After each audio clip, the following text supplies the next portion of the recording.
She was 5'3", maybe quiet to the point of being invisible. Most people called her Lorne. Some called her ma'am. A few called her the ghost. No one ever called her loud. She belonged to the 4th Infantry Division, Charlie Company. Her name rarely showed up on morning rosters. That's not because she was absent, but because she was always already there. At 04:35, she was already on the range, walking the shooting lanes in the pre-dawn dark, hands inside gloves, checking for moisture or obstruction. Each target face got a fingertip drag across the paper. She felt for warping, replaced every third one. She didn't talk about it. She didn't talk much at all. Her M40A5, which she called the rifle, but never named, rested inside a hard case lined with cut foam. On most days, she opened it in silence, inspected the bolt, checked the glass, adjusted parallax on the loopholed scope by instinct. No notes, no calibration sheet, just eyes and memory. She kept her own brass, loaded every round herself. Sierra Match King 175 grain, hand-measured powder. Her labels were coded. She didn't trust factory ammo for anything other than the new recruits. Every Thursday, she blindfolded herself behind the armory, broke down the rifle in under 90 seconds, reassembled it slower, cleaned every screw, pin, and spring. She never timed herself. Others did. They whispered about it after chow. How she once cleared a double feed while talking an officer through a M249 jam. Quiet voice. Hands never stopped. She never ate with the group. Mess hall trays went untouched. She kept a thermos of hot coffee and packs of salted almonds in her rucksack. Routine, never spoken. Just known. During range rotation, others moved in groups, talked, corrected, cursed when a shot flew wide. She stayed on lane 4, always 4, longest visible distance, slight crosswind. She adjusted for it with 1/4 turn before she even sat down. Targets never survived. At 12:45, while the others returned rifles and slouched toward the showers, Lorne stayed behind. She walked the lanes again, picked up brass, reset sandbags, rechecked each shooting mat for wear or fray. If she found a torn edge, she stitched it herself. Never reported it. By 13:20, she was gone. No tracks. Some said she lived in the weapons bay. Others joked she didn't sleep. She did. In a corner cot behind the supply room, next to the racks of unused tripods. No decorations. One pair of boots. One folded towel. Once, during pre-deployment brief, a lieutenant asked if anyone could take overwatch duty. No one moved. Lorne stood, picked up her rifle, and left the room. The commander didn't ask again. She didn't wear sunglasses, even in full sun. Said it affected light refraction. Others tried to argue. She didn't answer. Just grouped 5 rounds into one hole at 400 meters and walked away. Maintenance sergeant claimed she once fixed a defective firing pin with a file and matchbook cover. Nobody saw her do it. They just knew it worked afterward. The range officer started calling her precision. The armory clerk changed it to the ghost. She never corrected either one. By 1900, she was usually back on the range alone, just sitting, watching the horizon. There were stories of her shutting down a private who disrespected a female recruit not with words, but with 3 trigger pulls that landed dead center on steel while he missed every shot beside her. The private requested a transfer, but Ava Lorne never raised her voice, never raised her hand. Her records showed expert marksmanship on every weapon from M4 to M240B, but she only carried her M40A5. She cleaned it with a brush set she inherited from an old gunnery sergeant, passed down like a relic. At 21, Morrell lights went off in the barracks. She was still up, running bore scopes and brushing dust from optics. One recruit once asked how she shot so straight. She handed him a single bullet. No words. He still kept it in his locker. Her legend wasn't in medals. She didn't have many. It wasn't in stories. She never told any. It was in the silence between shots, the way a rifle breathed in her hands, how everything she did made noise stop, how even the loudest men shut up when she walked past. She never wanted to be remembered, but no one ever forgot her. The mission dropped at 03:10. A confirmed signal intercept pointed to a hidden weapons cache inside a mountain fold east of Kuzkunar. Operation Grey Dagger was greenlit within an hour. 8 soldiers, 1 sniper. Ava Lorne took point. M40A5 slung low, barrel wrapped with canvas, optic glass coated against glare. She walked like she belonged there. Nothing loose on her gear. Every buckle taped, every seam secured. Her pace steady over rock and sand, scanning the path 15 meters ahead, cross-referencing memory with topography. They moved in staggered column, low and spread. Sergeant Morales ran command. Staff Sergeant Eller handled comms. Ava stayed quiet, eyes forward. The terrain narrowed after grid 34.7609 north, 78-110 east, sharp slope to the west, shale to the east. Wind dragged dust across the path in sudden bursts. Morales ordered a tight formation. Ava signaled stop, raised 2 fingers, then knelt, checked a loose pattern of gravel near a natural bottleneck. Too clean. She pointed, didn't speak. Eller stepped to reposition, his boot pressed down. The explosion shattered the morning at 05:42, a pressure plate IED, well buried, likely double-cased and timed with low metal components. The blast wave tore upward, then sideways. Fragmentation radius extended past 20 meters. Ava's position was closest. Eller disappeared in fire. Morales died instantly. So did Wilson, Carter, Dominguez, Banks, and Hale. 7 bodies fell in arcs of smoke and flame, scattered down the slope. The 8th was unaccounted for. Extraction began before sunrise. CH-47s arrived with medevac and rapid recon teams.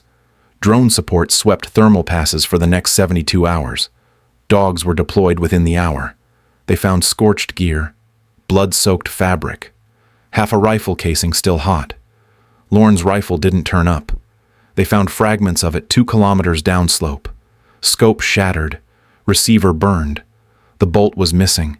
Her secondary sidearm, an M1911A1, she'd tuned herself, turned up inside a rock crevice, mag intact, 2 rounds chambered, no shell casings, no drag marks, no body. By 19:00 on day 3, the operation reclassified her MIA, official documentation, missing in action, presumed, killed, enemy fire. Her parents received the knock at 21:10. 2 officers in service dress, a flag in a hard-folded triangle, bronze star, posthumous. Her bunk was cleared the next morning. 1 pair of boots, 3 notebooks, and a weapon cleaning kit missing half its tools. No personal photos, no open letters. Her footlocker was sealed and boxed in 20 minutes. At 11:00 that Sunday, Fort Moore held her memorial, casket draped in standard issue, empty inside, rifle salute, eulogy read by a colonel who had only met her once. Her name was etched into a wall. Her file closed. Case complete. No one mentioned the fact that her dog tags were never found, or that the hide site she built during recon had tripwires that no one tripped. She was marked gone, but no one who'd ever trained with her believed she was dead. Not really. They called it Ghost Range. Not officially. The map still marked it as Grid 22 Alpha, Spingar Eastern Ridge, but the name stuck. It came from whispers, from the silence that followed gunfire, from bodies found alone in the dust, shot clean through the heart. No second round. The first story came from a ranger team moving through the pass in 2016. Routine sweep. Hostile contact at 04:07.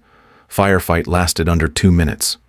When it ended, they found 3 enemy scouts dead in separate positions.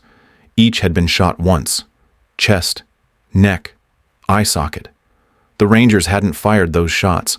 No shell casings recovered. Local elders started talking. They called it rewrote, the hunter's spirit. A female figure seen at dusk, high on the rocks.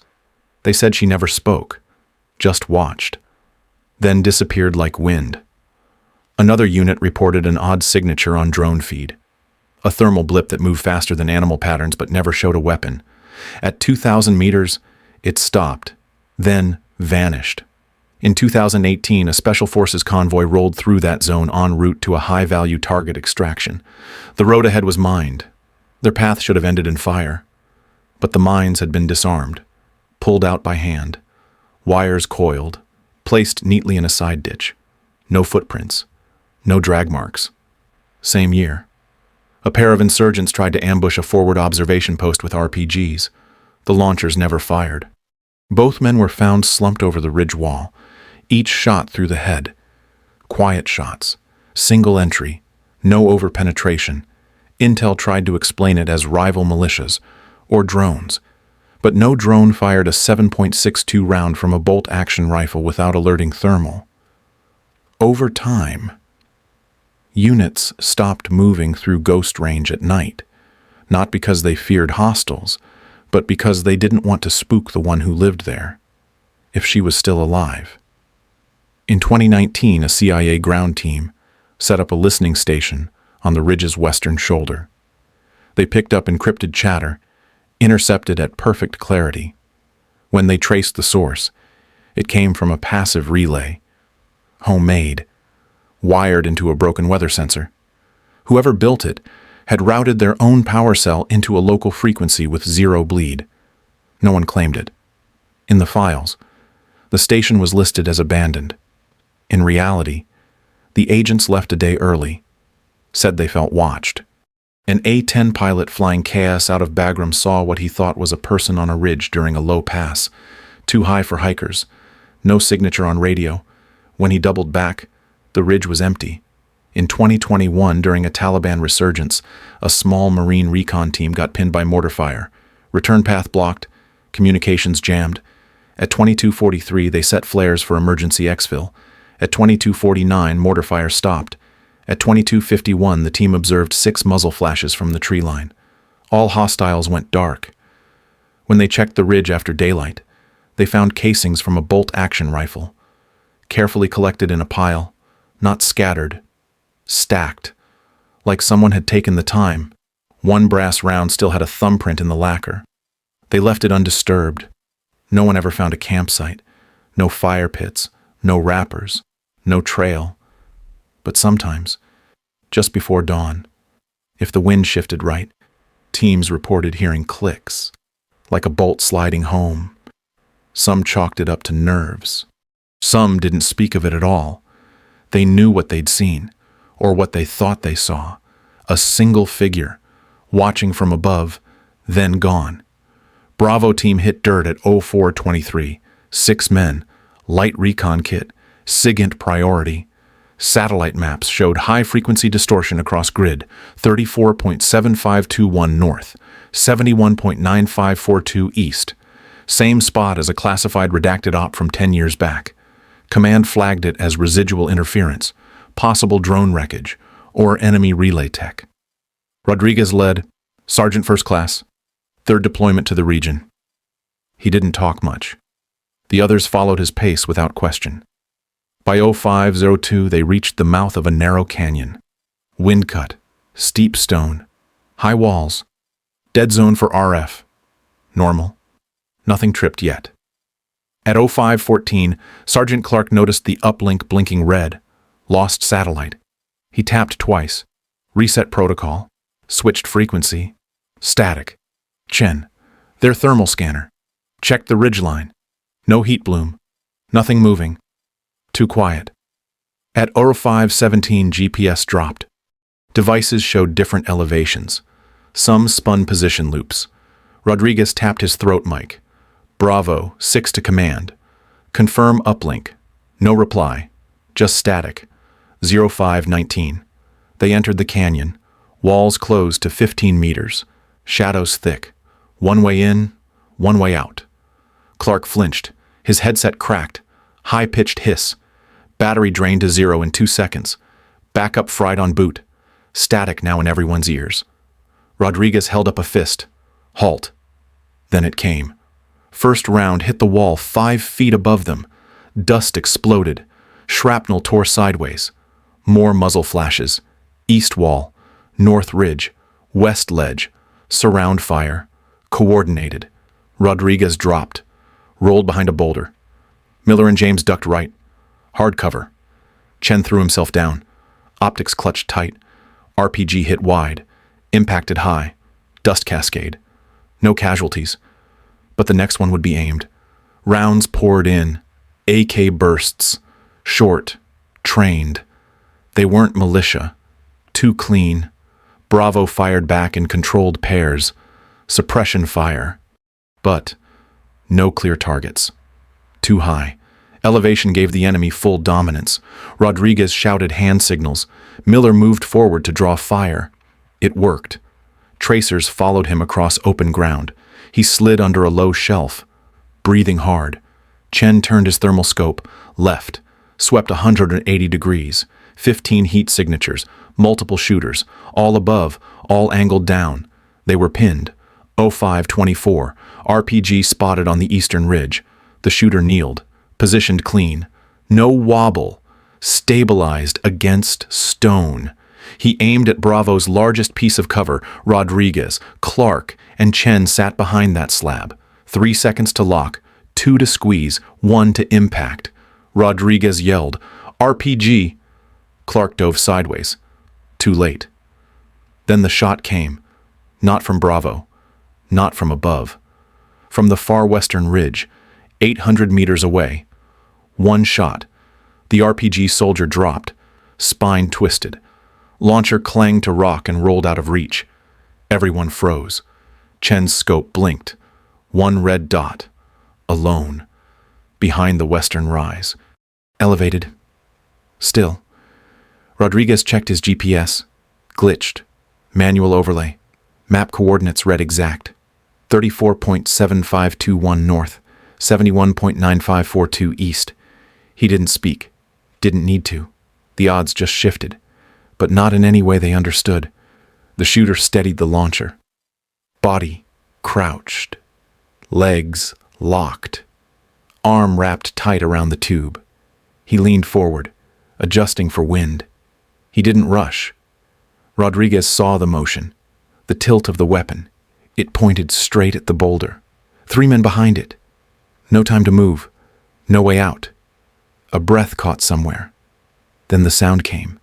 Not the dull crack of a carbine. Not the scatter of automatic fire. This was sharper. Single. Compressed. A snap that came a half second before the impact. The RPG soldier dropped. Straight down. The launcher spun out of his hands, bounced once on stone, and tumbled down the ridge. No explosion. No second shot. Just silence. Chen lowered his scope. Face pale. He adjusted the thermal again. One red dot glowed. West ridge. High. Very high. He dialed the grid, cross-checked GPS manually. The device buzzed. Displayed coordinates. 34.7521 north. 71.9542 east. He stared at it. Didn't speak. Miller moved first, eyes scanning the ridge. Nothing visible. No figure. Just stone and scrub and air too thin for people. Rodriguez followed the angle. Impossible line of sight. No cover. Wind blowing sideways. Shot distance near 800 meters. Uphill. Chen spoke. Voice low. Almost not a voice at all. "That's Ava's last mark. MIA file. Same numbers?" "Exact." Rodriguez didn't answer. He adjusted his rifle. Swept slowly across the high ridge. Nothing moved. Bravo team held their position. 1 minute, then 2. No more fire came. No RPGs, no muzzle flashes, no movement from enemy lines. Whoever had been up there had taken the shot, then left, or never moved at all. The canyon echoed with wind. No voices. No orders. One round. One shot. No noise now except breathing. Clark sat back against the rock, mouth half open. Not fear. Something else. The kind of silence that settles when something big shifts. When the rules you know don't apply anymore. Nobody said her name. But they were all thinking the same thing. Delta dropped in at 0241. Chinook wheels touched down on a flat ridge 2 clicks south of the impact site. Rotor wash kicked dust into the rocks. Blades faded into silence. 7-man team. Ghost profile. No markings. Colonel Marcus Webb led the climb. 30 years in. Sniper school instructor. Had trained with Ava Lorne once. He didn't speak about it. The ascent took 4 hours. Loose shale, steep grade, air thin. Every step had to be earned. They moved quiet. 3-point contact. Rucks light. Guns tight to chest. Drones couldn't see the spot. Angle too narrow. They deployed a tethered scout unit. No thermal bleed, just heat shadows from the rock face. Webb marked the coordinates again. 347521 north, 71.9542 east. Topography made no sense. The ridge was bare. No line of sight from a traditional firing position, but the shot had come from here. Sergeant Kim found it first, a seam in the stone. Natural break, but along the edge, smoothed surfaces, worn by hand. Webb signaled halt. They followed the ridgeline laterally. 10 meters. Then Kim touched rock. It flexed, not solid. Camouflage netting hardened with resin, painted with matching mineral. When pulled back, it revealed a slit, just wide enough for a body to slide through. Webb entered first. The space was narrow, carved by hand. Tools or heat didn't matter. Inside was cool, quiet. No electronics, no hum, no lights. But everything was in place. Tarp, floor, custom-built hide, roof laced with mylar. Reflective layers staggered to scatter IR. On the far end, a firing nest built into the rock itself. Cushioned rest, rubber-lined barrel channel. View slit, no wider than a finger. Rifle resting on the table, bolt open, breech clean. Ava sat behind it. She didn't stand, didn't react. Just kept running the brush through the barrel. Her hands didn't shake. She wore fatigues bleached gray by sun and wind, hair short, face weathered but alert, not surprised. Just there. Webb froze at the sight. She looked up, set the rifle aside, reached into her vest, pulled a leather case, unsnapped it, held out the ID. Webb took it. Name Lorne, Ava M. Rank Staff Sergeant, serial verified, status MIA, 2015. He didn't say anything. She didn't either. She stood, motion smooth, walked to the firing slit, pointed once with 2 fingers, same angle, same position, 1 shot. That's all it had taken. The team moved around the space in silence, took photos, scanned for traps, found none. Supply rations in sealed bins, clean water system made from field filters and carved gutters, solar panels concealed on the far cliff face, wired under stone. Not one cable exposed, every round stored upright, hand-labeled, dates scratched into the brass. In the far corner, maps, hand-drawn, marked with years of enemy movement, some lines faded, others fresh, notes in pencil, notations in shorthand. Kim lifted a page, recognized routes used in recent ops. No one had reported them, but they were there. Accurate. Lorne picked up a cloth, began wiping down the rifle again. Webb stepped back. She wasn't waiting for orders. She never had been. The team recorded everything, downloaded nothing. This wasn't for files. Not yet. Webb left last. He looked back once before ducking out. She hadn't moved, just kept cleaning, The ghost at her post, still ready, still watching. Ava Lorne sat cross-legged on the floor of the hide. The rifle lay across her thighs, already stripped down, bolt to the side, brush in her hand. Colonel Webb stood near the entrance, helmet off. His boots scraped softly against the rock. No one else moved. No recorder. No clipboard. Just her and him.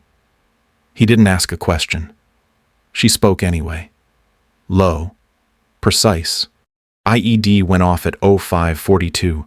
Squad gone instantly. She remembered the air sucked from her lungs, the sound like steel ripping. Then nothing. She came to just after 09:00. Pressure on her chest, dust in her throat. She was under debris, rocks, gear, bones. She dug out with her forearms. Slow. Right shoulder dislocated. Ribs cracked. Every breath short. Her rifle had split in half. The barrel bent. Scope shattered. She crawled north. 4 hours. Used the sun. Trained for it. No comms. Her radio caught fire during the blast. Sidearm intact. M1911. 12 rounds. She waited until dark. Then moved higher. Always uphill. Avoided the trails. Crossed in ravines. Ate snow. Drank runoff. By the third day, her boots were falling apart. She built the hide in stages. Started with natural cuts in the ridge, reinforced with rock, clay, fiber from salvaged gear. Took 2 months before it masked heat. Another month before she tested a shot. Ammo was rationed. She kept what she found. Stripped dead weapons. Cleaned each casing. Packed powder by hand using threads from uniforms. She didn't speak to anyone for years. Intel came by watching. Enemy patrols passed within 30 meters of her nest. She mapped them. Logged supply drops. Sketched routes on scraps of tarp. She used charcoal from old fires. Wrote on both sides. Every 6th week, she set traps. Never lethal. Just diversion. Let them chase shadows.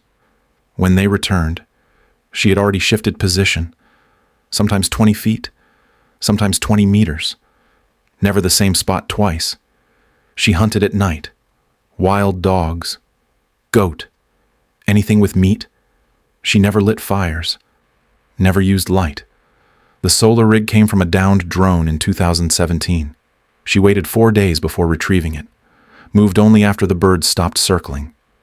The backup rifle came from an arms cache she sabotaged. Found parts from 5 different weapons. Built 1 bolt action. Adjusted tolerances with a file, coin edge, and time. It shot true at 700 meters. Eventually, she got bored counting rounds. The kill that got attention, she called it Correction 19, was the convoy runner on Ridge 6. Target wore body armor. She waited for a crosswind to tilt him mid-stride. Put the round behind the clavicle. That shot brought drones. She stayed under for a week. Ate salt. Webb stood silent. Let her continue. In 2020, she found radio chatter from fighters near the Afghan border. They were tracking American positions.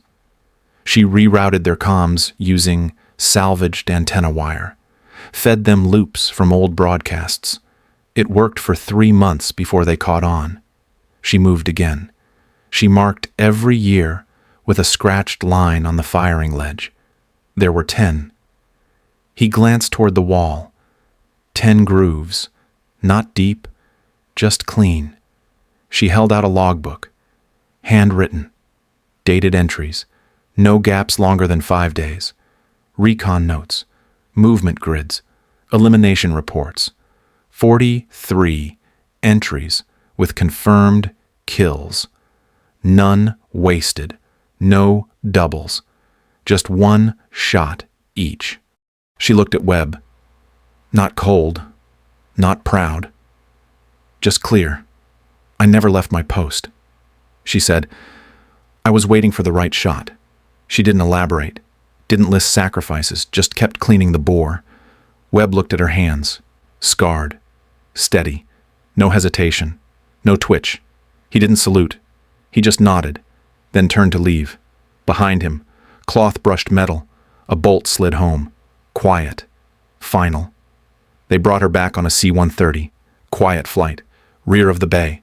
Cargo strapped in. No handshakes. No ceremony. Medical met her on the tarmac. She walked past them. No limp. No request for treatment. Her records showed exposure. Malnourishment. Old fractures. She signed release papers in 4 places without looking at the lines. The Pentagon assembled a press brief within 48 hours. Network crews flew in. Lights rigged. Flags arranged. She didn't show. They called it logistics error. Ava sat instead on the edge of a cot in a secure housing unit near Arlington, reading a maintenance manual for the M110, page torn, corner creased. By day 3, the offers began. Medal of Honor package, full military honors, ceremony on the Capitol lawn, 33 pages of citations. She returned it. No comment. Just a pen mark on the envelope flap. Publishers followed. Book advance. Ghostwriter attached. 7 figures on the table. She left it untouched. 1 camera crew got through. Posed outside the barracks. Waited 5 hours. She never exited. They left with nothing but wind noise. Webb found her the next week. Laid out a series of assignments. Intel work. Instruction at Fort Bragg. Security detail. Consultant for SOCOM. She asked for a pen and paper. Left the note on his desk. 1 line. Return me to Fort Moore. No rank. No ribbon. Just a firing line and a rack. He processed the request. Filed it as unclassified. No appeal. No revision. On her final day in Washington, she walked into the admin office. Collected 1 duffel bag. Contents range tools, boots, 1 cot blanket. Declined transport. Rented a civilian car. Drove herself. 12 hours. No escort. Arrived at Fort Moore at 06:10. Signed in at the gate. Presented expired ID. They still let her through. Her housing was a supply shed, converted for use. 1 bed, 1 locker, concrete floor, no window. She hung her jacket on a nail, set her gear down, unzipped the bag, pulled out her rifle, wrapped in cloth, set it on the table. By 07:45, she was on the range. No one recognized her. She didn't introduce herself. She adjusted sights for a new recruit, aligned a rear aperture with 2 fingers, tapped once on the shoulder, moved on. They called her ma'am. She didn't respond. At lunch, she stayed behind. No tray, no mess tent, just a thermos, a strip of dried meat, and the sound of distant shots. Someone left a stack of mail by her bunk later that week.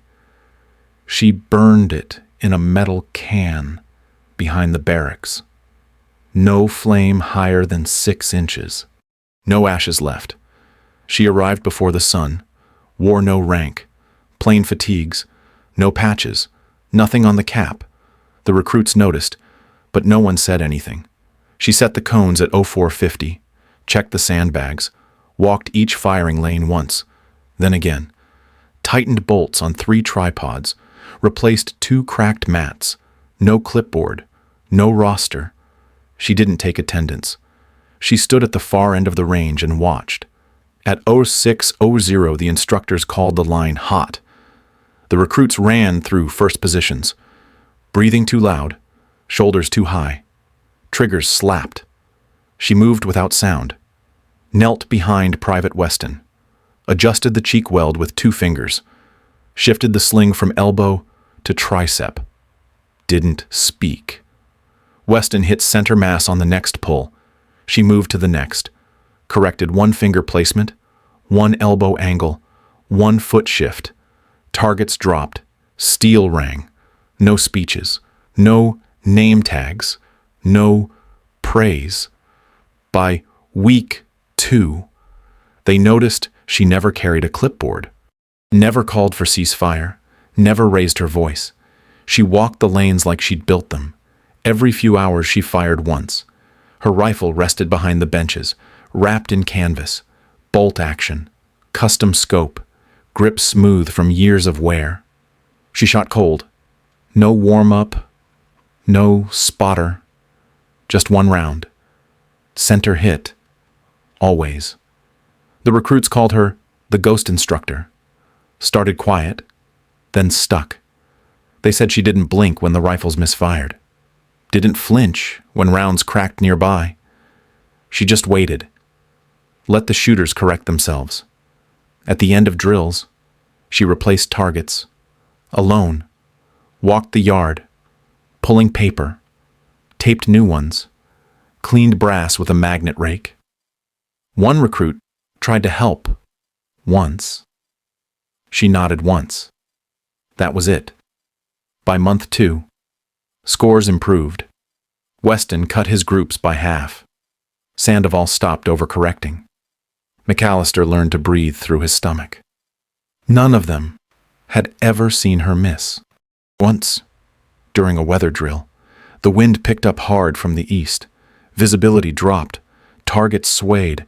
She stepped onto the line, loaded one round. Wind gusted at 9 knots. She adjusted nothing. Pulled once. The round punched dead center. Then she walked away. They never found a record for her name. Checked the archives. Nothing recent. She wasn't listed on payroll.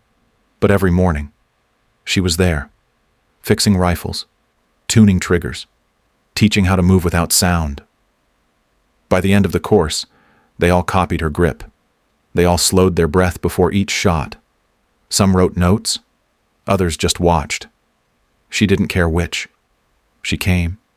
She trained. She left. Always the last to pack up. Always the first to arrive.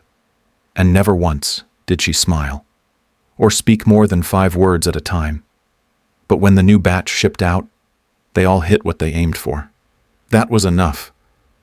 The story came out after dark. Soldiers leaned back in folding chairs, steam rising off canteen mugs. One lit a smoke, another sharpened a blade. Voices low, laughing now and then. Someone mentioned the shot again, the one from Ghazni province. Wind was high, night cold, target moving fast, still dropped clean. First round. Nobody knew who fired it. They traded names, guessed at units, tried to pin it down. One said maybe 1st SFOD. Another said it had to be drone-assisted. Then the corporal, from Bravo, leaned forward.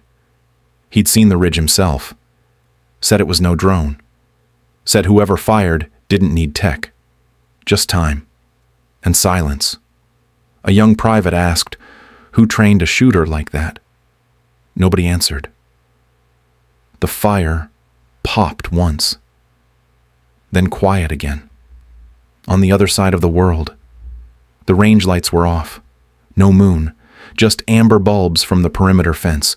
The concrete cool underfoot. Sandbags stacked neat. Targets still fresh. Ava Lorne stood at the bench. Her rifle was open. Barrel clean. Cloth tight in her hand. She worked slow, deliberate. Bolt back, breech clear. She checked the scope. Adjusted nothing. Next to her, a box of rounds. Each hand marked.